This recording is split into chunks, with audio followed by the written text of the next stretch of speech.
Anak-anak kami sekalian, kembali lagi kita berjumpa di pertemuan kita yang kedua di kelas 12 IPS.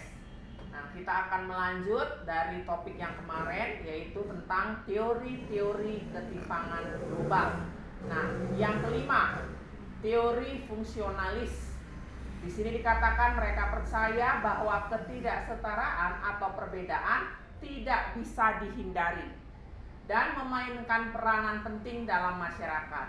Nah, dalam teori fungsionalis ini, posisi-posisi penting dalam masyarakat menuntut tanggung jawab yang lebih besar dan memerlukan pelatihan-pelatihan yang lebih banyak yang mengakibatkan meritokrasi atau pemberian penghargaan, imbalan, bayaran kepada karyawan berdasarkan kemampuan atau keahliannya. Jadi bukan berdasarkan KKN, ya. Yang keenam, teori konflik.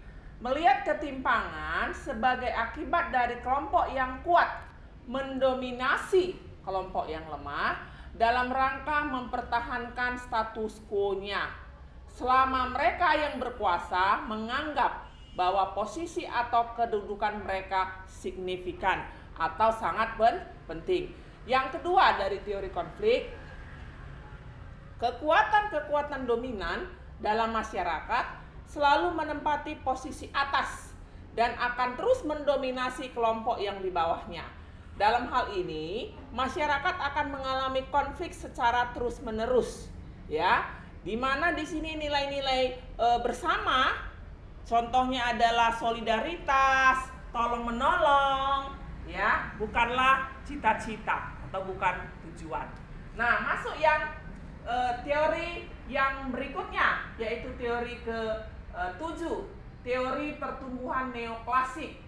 Di sini dikatakan, ya, hubungan antara tingkat pembangunan ekonomi nasional suatu negara dengan ketimpangan pembangunan antar wilayah.